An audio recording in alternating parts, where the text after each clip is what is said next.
বন্ধুরা, পাহাড়তলি নামে একটি গ্রামের কাছে একটি ঘন জঙ্গল ছিল, যেখানে নানা ধরনের পশু পাখি বাস করত।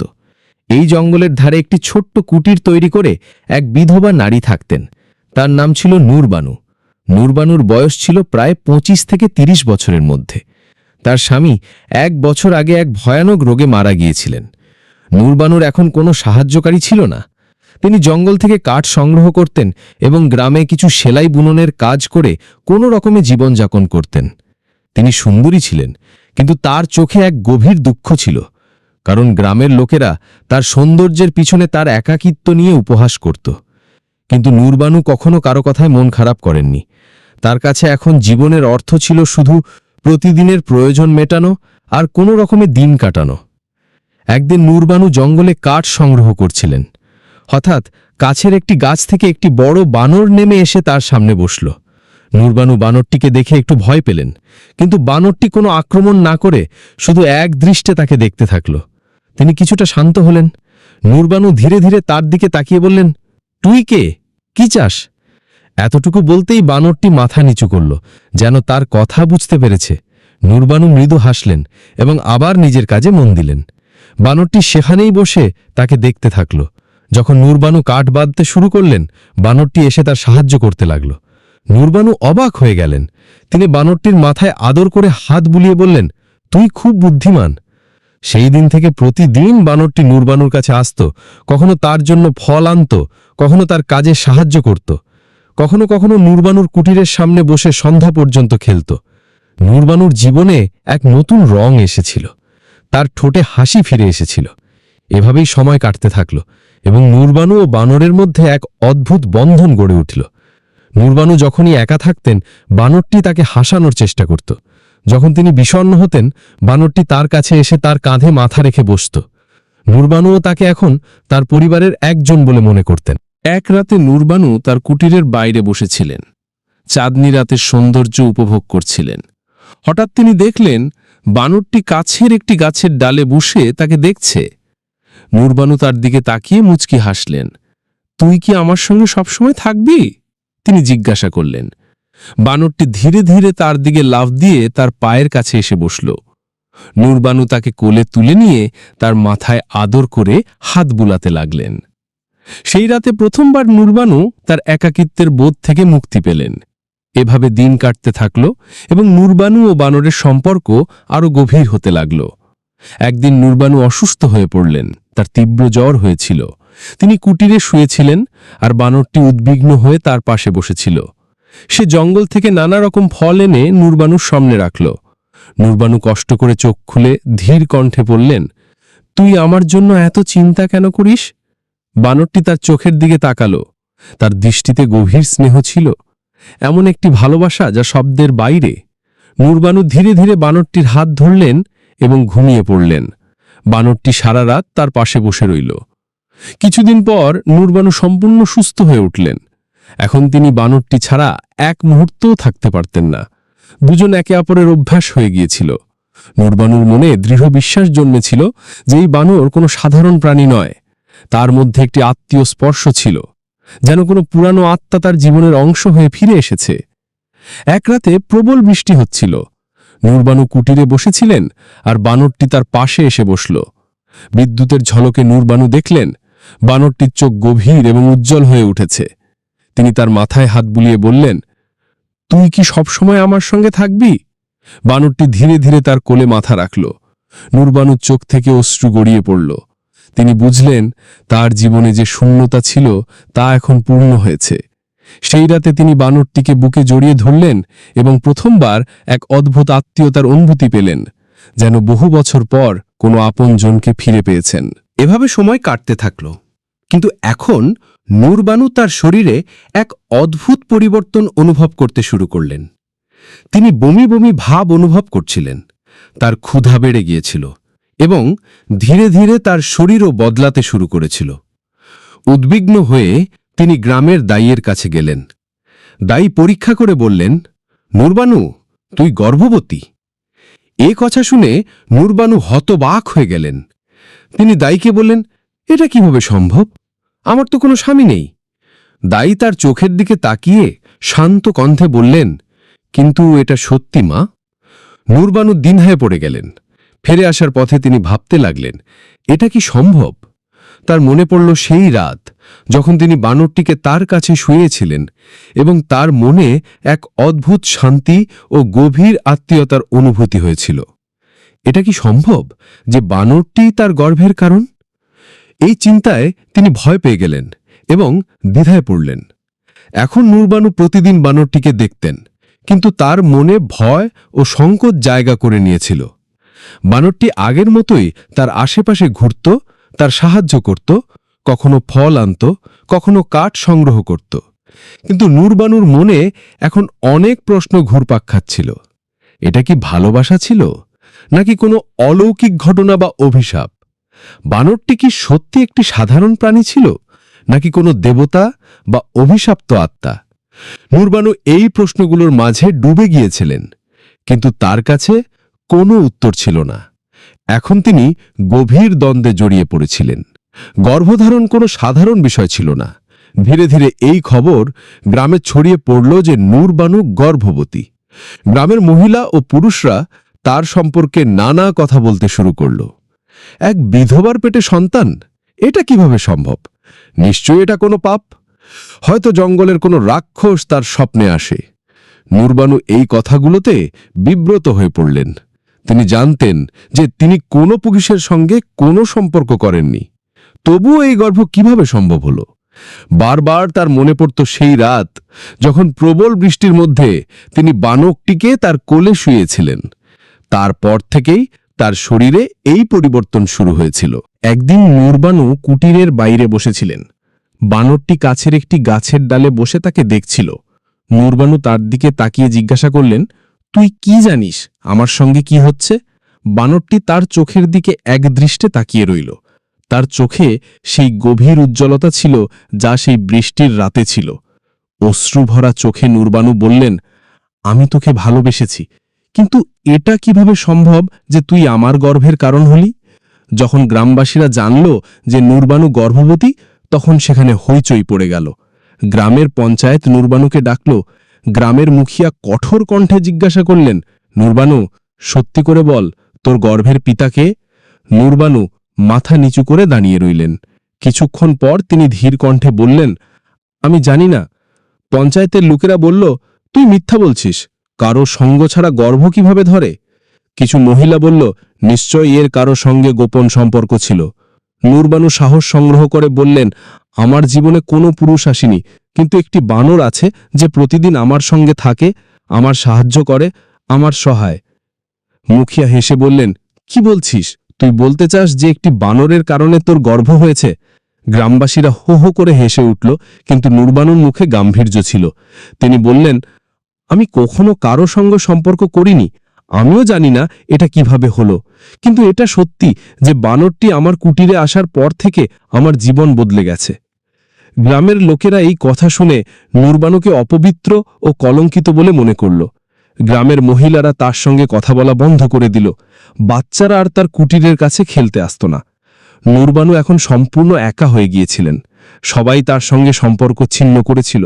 তার মনে এখন শুধু একটিই ভয় ছিল, কিভাবে তিনি এই পৃথিবীতে তার সন্তান নিয়ে বাঁচবেন। তিনি একটি ছোট কুটির তৈরি করেছিলেন, কিন্তু ভয় তাকে প্রতি রাতে জাগিয়ে রাখত। তিনি জেগে থাকতেন, তার পেটে হাত বুলিয়ে অনুভব করতেন যে তার গর্ভে পলছে এমন সন্তানের নড়াচড়া বাড়ছে। তবু তার মন দ্বিধায় ছিল, ব্যাকুল ছিল। একদিন তিনি একা কুটিরে ছিলেন। হঠাৎ সেই বানরটি এলো। ধীরে ধীরে তার সামনে হাঁটুতে মাথা রাখল। নূরবানু তার চোখের দিকে তাকিয়ে জিজ্ঞাসা করলেন, তুই কি আমার কাছ থেকে কিছু লুকাচ্ছিস? বানরটি তার চোখে গভীর দৃষ্টি দিল। হঠাৎ তার চোখ থেকে অশ্রু ঝরে পড়ল। নূরবানু চমকে উঠলেন, তুই কাঁদছিস? বানরটি ধীরে ধীরে তার হাত ধরল। নূরবানু অনুভব করলেন যে এই নির্বাক প্রাণীটির মধ্যেও এক গভীর আত্মীয়তা লুকিয়ে আছে। কিন্তু তার আগেই বানরটি হঠাৎ উঠে দাঁড়ালো এবং জঙ্গলের দিকে চলে গেল। নূরবানু ডাকলেন, কোথায় যাচ্ছিস? থাম। কিন্তু বানরটি পিছন ফিরে তাকালো না। নূরবানু অবাক হয়ে সেখানেই বসে রইলেন। পরের দিন গ্রামে একজন সিদ্ধ ফকির এলেন। গ্রামবাসীরা ফকিরকে নূরবানুর অবস্থার কথা বলল। ফকির নূরবানুকে তার কাছে ডাকলেন। ফকির তার দিকে তাকিয়ে বললেন, তোর গর্ভে যে সন্তান পলছে সে কোনো সাধারণ সন্তান নয়, এটি একটি বিশেষ আত্মার ফল। তোর সঙ্গে কি কোনো পশু জড়িত? নূরবানু মাথা নিচু করে ধীরে ধীরে বললেন, হ্যাঁ, একটি বানর আমার জীবনে এসেছিল। সে আমার যত্ন নিত, কিন্তু এখন সে চলে গেছে। ফকির গভীর নিঃশ্বাস ফেলে বললেন, এটি কোনো সাধারণ বানর ছিল না, এটি একটি দিব্য আত্মা ছিল। কোনো অর্ষির অভিশাপের কারণে তাকে বানরের রূপ ধারণ করতে হয়েছিল, কিন্তু যখন সে তোর কাছ থেকে ভালোবাসার অভিজ্ঞতা পেল তখন তার অভিশাপ ভেঙে গেল। নূরবানু বিস্ময়ে ফকিরের দিকে তাকিয়ে বললেন, এই সন্তান কি সত্যি দিব্য? ফকির গম্ভীর কণ্ঠে বললেন, হ্যাঁ, এই সন্তান মানুষ ও পশুর ভালোবাসার সন্তান।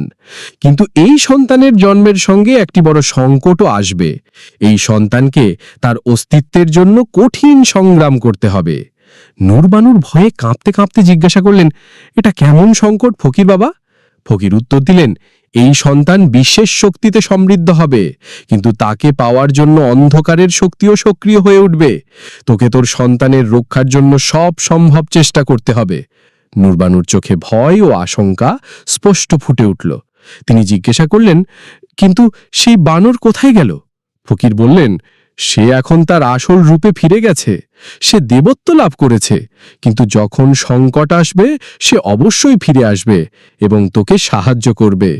এভাবে ধীরে ধীরে সময় কাটতে থাকল। নূরবানুর গর্ভের আকার বাড়তে লাগল, কিন্তু গ্রামবাসীরা তখনও তাকে সন্দেহের চোখে দেখত। কিন্তু নূরবানুর মনে এখন এক নতুন শক্তি জেগে উঠেছিল। তিনি পূর্ণ বিশ্বাস করতেন যে তিনি তার সন্তানকে রক্ষা করতে পারবেন। একদিন নূরবানু জঙ্গলে কাঠ সংগ্রহ করতে গিয়েছিলেন।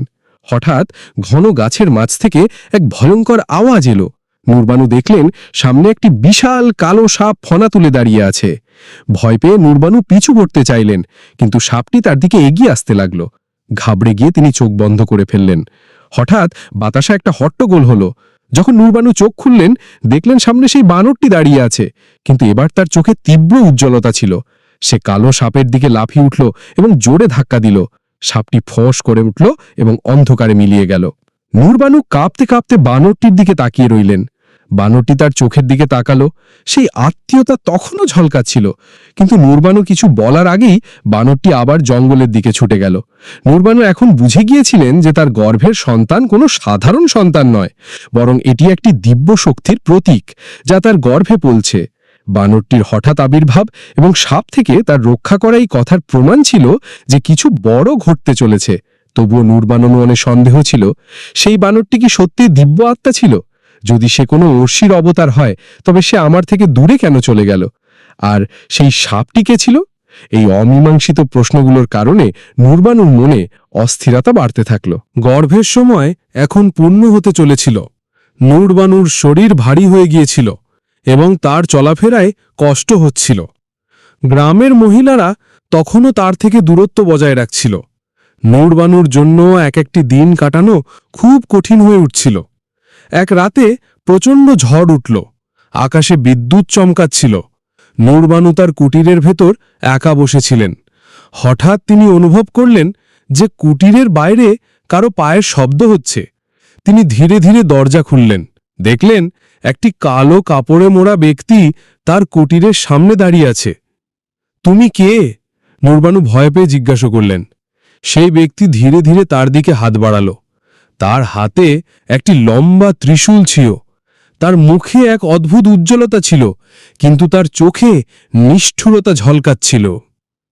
তুই যে গর্ভধারণ করেছিস সেটা সাধারণ নয়, এটি শক্তির প্রতীক। আমি তাকে নিতে এসেছি, সে বলল। নূরবানু ঘাবড়ে পিছিয়ে গিয়ে জিজ্ঞাসা করলেন, তুমি কে? সেই ব্যক্তি জোরে হেসে উঠল।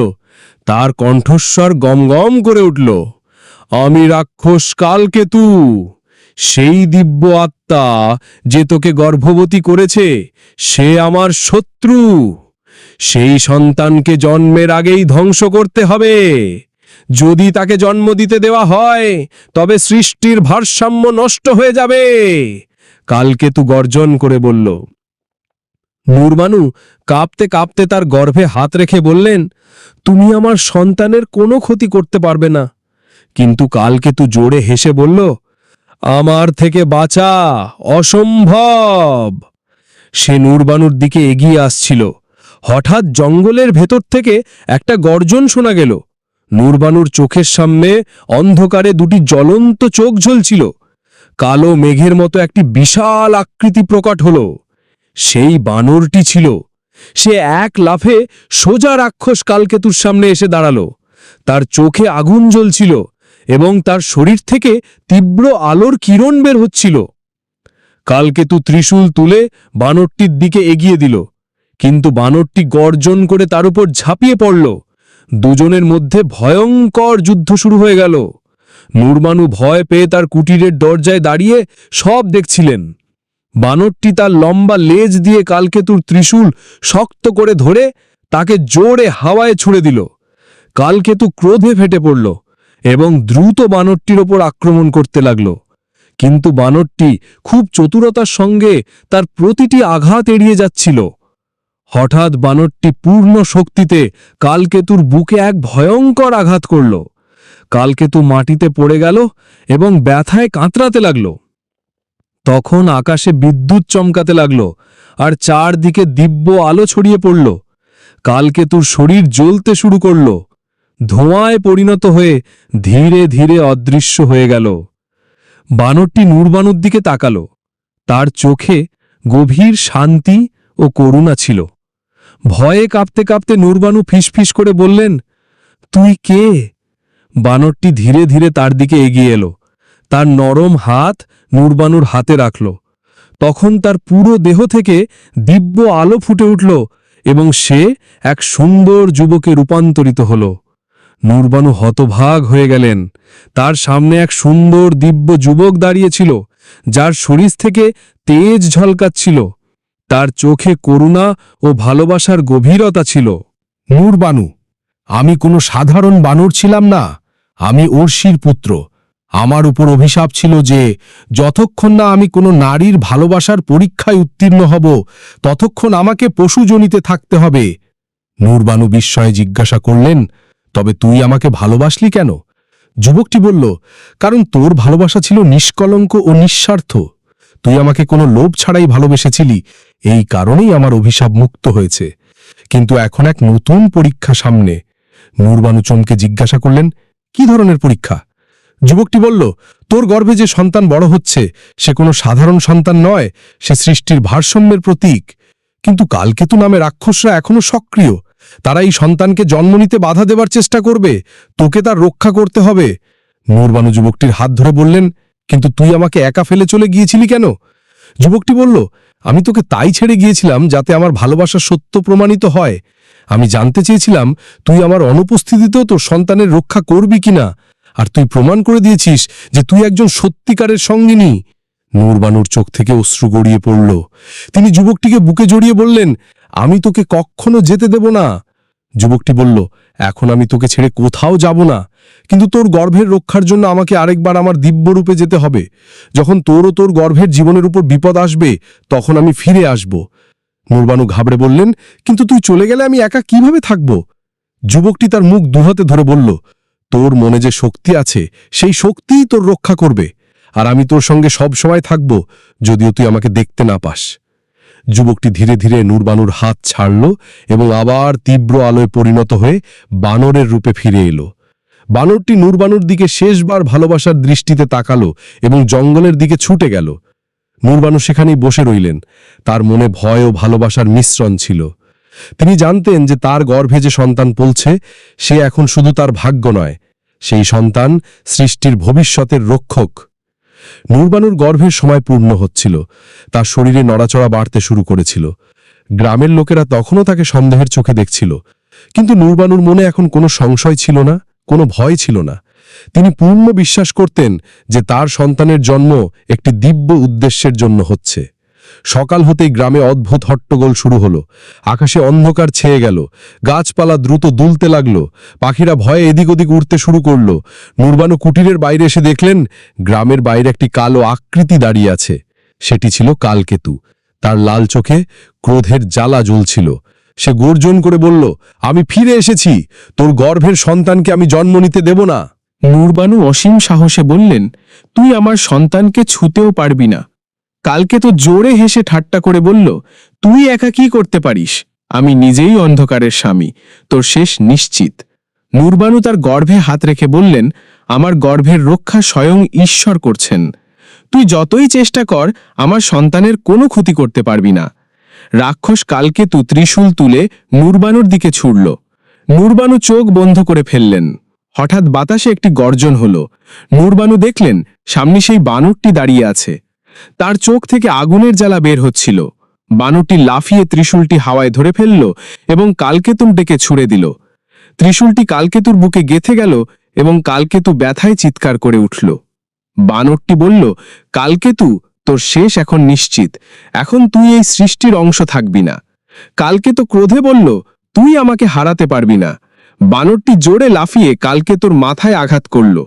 তার শরীর জ্বলতে শুরু করল এবং সে ছাইয়ে পরিণত হল। নূরবানু দেখলেন বানরটি এখন ধীরে ধীরে তার কাছে আসছে।